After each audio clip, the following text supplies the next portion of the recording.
So I thought that women are, they're just like men.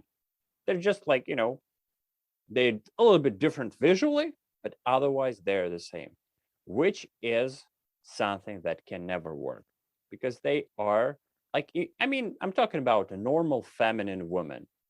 She's really different from a man.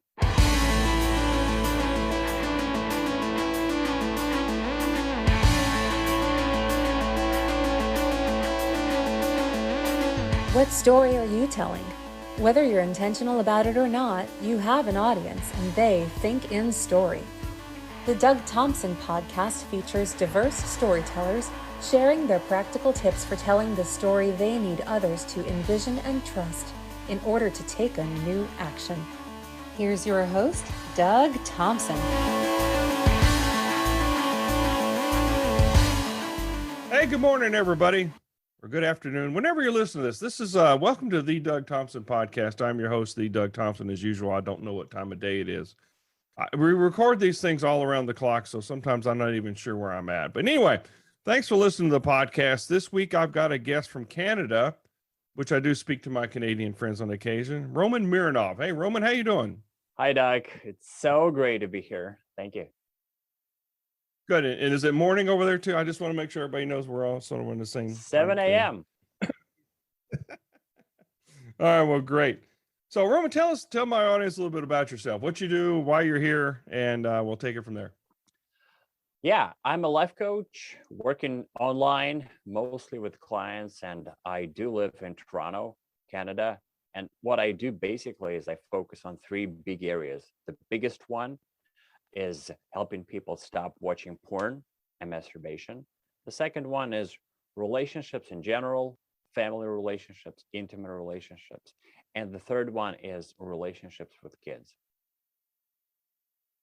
Well, that's a worthy goal of that one. So let's start with the first one you're talking about. We'll go into that area a little bit. What brought you to this realization, and I assume that there's a big demand for this? There is. Okay, so speaking of demand, people feel more isolated, especially with COVID, because a lot of people just stay at home in front of their computers, and it's very easy to get distracted by porn, and it's very it has this psychological allure. So it's become basically so we are in a pandemic now, and porn is an epidemic within that pandemic. That what I would say. And my story is this: I started to, to notice that I like looking at girls around 8. Then my friend found a porn movie that his family had, that his parents had. He showed this movie to all his friends, including me, and I was hooked from that on. And so basically, that was around 12 years old. So I got more addicted as time passed by. And around 15, I became very self-conscious, very addicted. And the next 5 or 6 years, I basically lost it because I was sitting at home, not going out, not talking to girls. And I did not get any, social skills. I did not understand women. And then what happened? So basically, I think I wasted those years on porn. And this is like my key message as a coach, because I don't want people to do the same thing, to do the same mistake that I made. And even though I was so self-conscious and so inexperienced with women, I actually got into a relationship, and eventually I got married. That was pretty good. But still, I was a newbie with women. I thought that my wife was a man. So I treated her just like a man, just like I would treat my buddy. So what happened is, after 7 years, she divorced me. And one reason was that I was not fully present in the relationship because I was watching porn. And also, I did not know how to be a leader, and so on and so forth. So at that point, I realized that watching porn was a problem, was taking my time, was taking a lot of energy, sapping really energy. and it was not allowing me to actualize my potential. So I said to myself, okay, I'm going to stop doing it completely, cold turkey. And then I would spend the time on actually developing my relationship skills. So that worked for me. And at some point, I shared my story online with quitting porn, and people resonated with it. So they asked me how I did it, because right now I have a pretty long streak. I've been clean of porn for basically 7 or 8 years. And so people are asking me how I did it. And I started helping them with tools and motivation, and that got me into coaching. Wow. There's a couple things I want to go and unpack there on that. So you were like a normal 8-year-old kid until, your buddy. I remember, I mean, back at the time it was everything was analog. My friends found their dad's Playboy magazine or Penthouse at the time. I can't remember. And, I was about that age. We looked at that. I mean, but it wasn't, I was like, okay, fine, that's cool. We did think what 8 or 9-year-old boys do, but then we sort of went on and went and played baseball. We sort of got back to the other things. What made you different, or what sort of is it a mindset thing? Is it like drugs? Is it like something else? It's a serotonin, or not a serotonin, but it's sort of an endorphin hit or something? Or have you gone that deep? Okay, just to be clear, I did not get hooked onto it at 8 years. 8 years, this was when I discovered it. I think I got more or less hooked around 16 years. Okay, a little bit older. Yeah. Okay, and all right. Yeah. So you just had the normal curiosity at 8, but I guess now access is if you're at a computer, you can get access to it now. Crazy. Back in my day, you had to find a magazine somewhere. Yes, that's the problem right now, because what I talk about is 3 A's. Porn is affordable, accessible, and available. It's available, like it's at your fingertips. And it's not only at your fingertips. Oftentimes, like people just a person reached out to me yesterday, and he was saying that, he watches movies, and sometimes there is some piece of nudity, some like erotic scene, and this can be a trigger for someone who is addicted to porn. So it's really coming at us. That's the problem. Yeah. So in this, and then you talked about when you did get married and you treated like your wife like a man. Sort of explain what that means. Okay, so I did not have experience interacting with different girls at that point. So all my experience was interacting with men. So I thought that women are, they're just like men. They're just like, they're a little bit different visually, but otherwise they're the same, which is something that can never work, because they are like, I'm talking about a normal feminine woman. She's really different from a man. And for a man, well, I've been married for 40 years. I've been married for over 40 years. So yeah, I understand that. I can't treat her like, well, she is my best friend, but I can't treat her like my best buddy.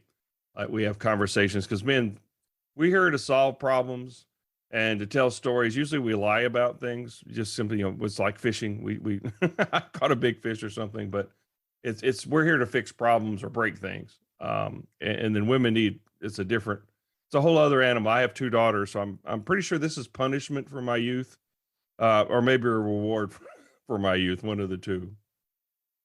Yes. Yeah. And your example is very good, because we are as men, we're problem solvers. So we don't want to listen to a woman go talk about something for an hour.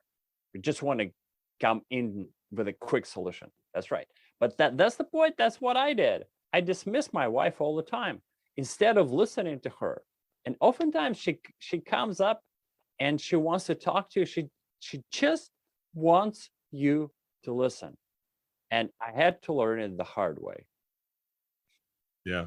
Well, I still catch myself I have to, if she catches me in a weak moment or I'm occupied with something else, my immediate response is go ahead and would just give her advice how to fix it.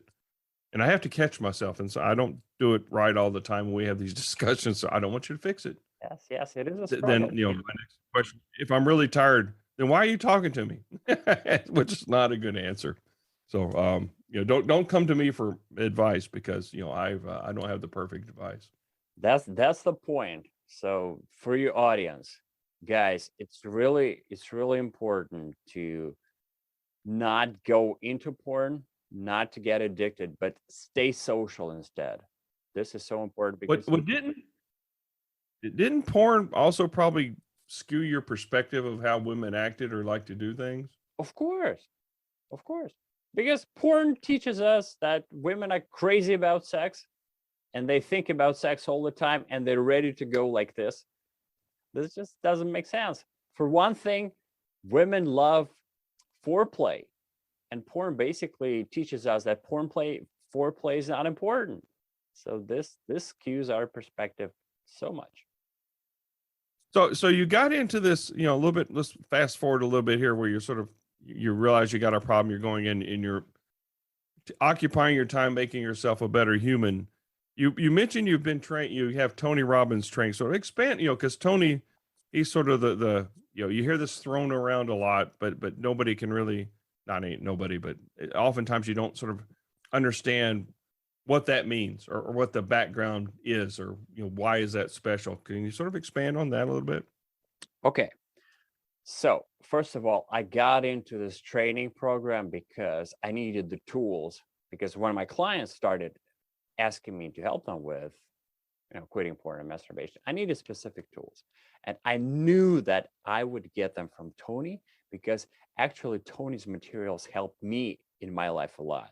Because about 12 years ago, I was in a pretty severe depression, and I got myself out of it exclusively with Tony's material. So I knew it worked. And yeah, I took this program and basically taught me to be a life coach and a relationship coach. And some of the tools that I got from it that I use now are those different behavioral strategies. Something, let's say, to give you an example, Tony once, when he got famous, he became a little bit lazy, a little bit complacent, and he gained 30 pounds. So he got addicted to food. He got addicted to overeating. So what he did is this. He said, okay, I'm going to actually give myself pleasure for stopping eating early. So leaving some food on my plate. And to make sure that I feel pleasure at this moment, and this is the behavioral strategy, he would listen to the music he liked. So he would put away the plate and then immediately turn on the music so that he feels pleasure. And that, that act of putting away the plate with food still on became pleasant because of this neuro association in his head. And this is something that I use as my strategies for quitting porn with clients a lot.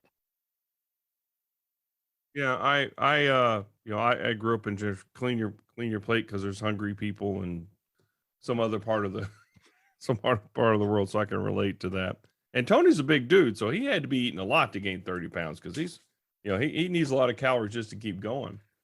So, it changed you. I see that a lot, and because it works in my life too. There's something that's helped me that I will then, when I go coach people on sort of telling stories and presentations and stuff like that, that tips I've gotten from other people, and sometimes it's a nice structure, and it sounds like that's what you just gave you too. Yeah, I would say so. It's not like that particular program was structured so well. I would not say that, but I would say that, yeah, I got a lot of it, including various tools that I use with different clients. That's true. Well, and that's what I sort of meant by structure it gives you some things to pull from. It's like a golf bag. If you go play golf, I've got a whole bunch of different clubs in here, and depending where I'm at on the course, usually in a bad place, because I don't drive straight, that I can pull out the right club to use to make my situation better. Yeah, exactly. So, and it sounds like you've helped some people and all. And what's the best, what's the best comment or thing that you've gotten out of that? I mean, the thing that I know it's sort of like comparing children sometimes, but the thing you're most proud of, or maybe the case or person that you're most proud of helping.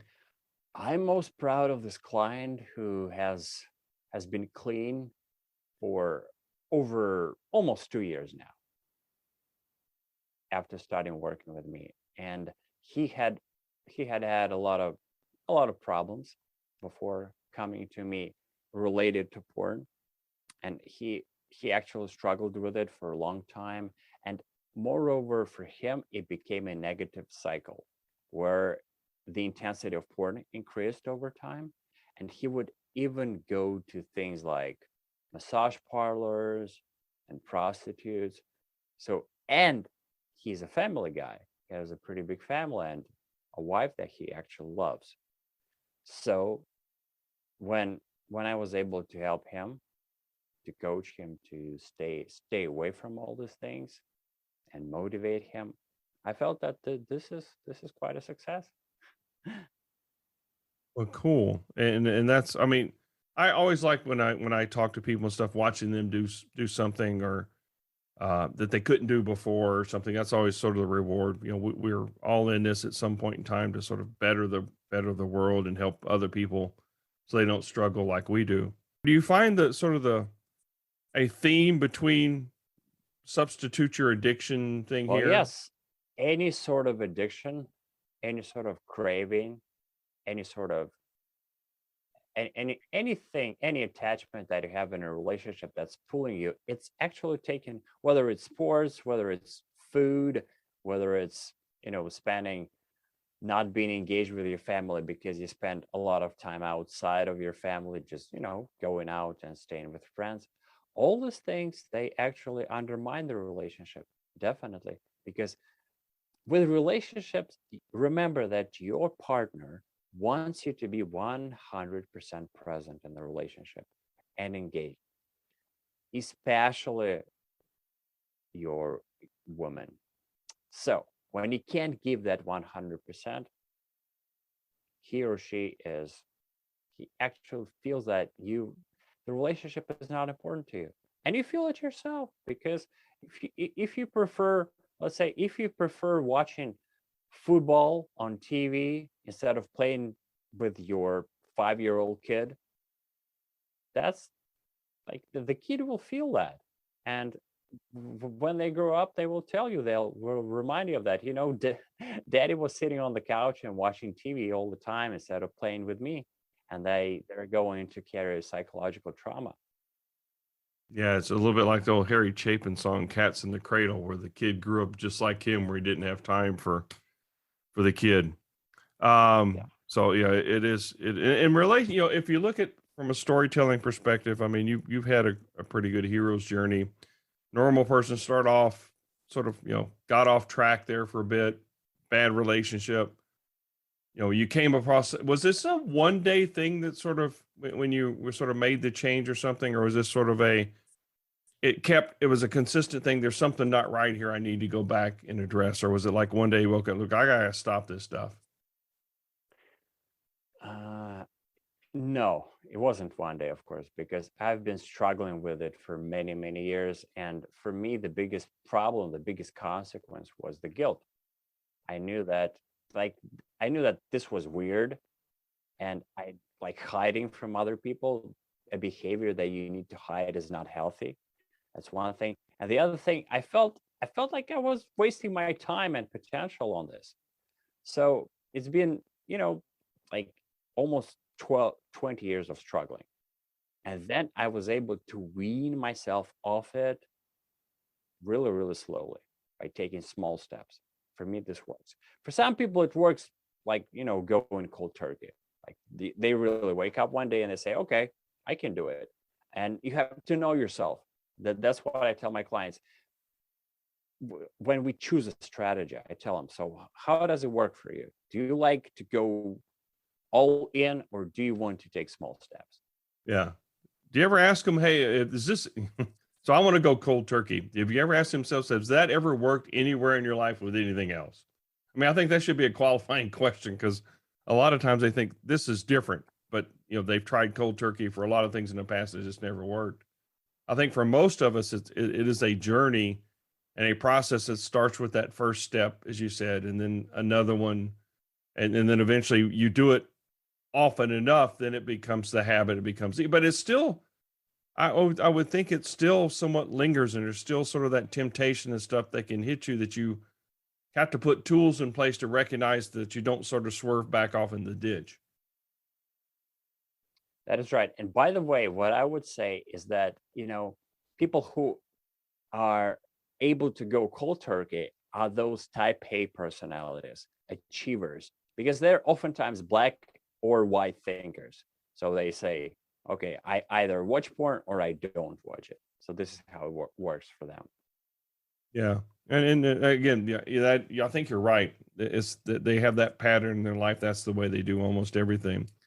And so as we go on with the hero's journey, so you found it, you struggled up and down, working through it. Now you're sort of you're coming down the other side, but now you're doing something else to start this next journey of helping other people outside of your coaching practice, right? That's right. What I found is that one-on-one coaching is very effective, but it's also very expensive. That is why I work to create a course. And I have two versions of my course. The basic one is available through Udemy, and the more advanced one, the one that I work on, the one that I keep improving, is available on my own website. But anyways, I would recommend people checking out my course on Udemy. And if they feel that porn is already a problem, or they're not sure if porn is a problem in their life, so this is a good first step. Check it out and define for yourself whether this challenge is a problem and you should work on it. Yeah, it's like the Udemy, and they have some great courses and stuff. They have some pretty advanced ones. This sounds like it's sort of the 101 course to sort of let you know, is this something that really resonates and uncovers some issues that I have? Yes, it does. As you go through it, you realize why porn could be a problem, whether this is the case for you. Then you also get tools to work on it, and also motivation. I motivate people.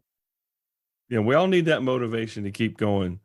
So in addition to those courses and stuff, what's the best way to get a hold of you? And we'll put all these things in the show notes so everybody has the links as well. Yeah, great. Thank you for that. My website is romanmironov.com, spelled as R-O-M-A-N, Roman, MIRONOV.com. But it is early if you can't spell your own name. I have that problem too. So yes, well, early and hungry. And hungry. Okay, well, we'll fix that problem here for you. So Roman, thanks for sharing your story and your journey, and then helping other people sort of create a new story for themselves. I really appreciate that. We'll put those links in the show notes, and just go get something to eat. Yeah, I appreciate the opportunity. Thank you so much. It's been a pleasure.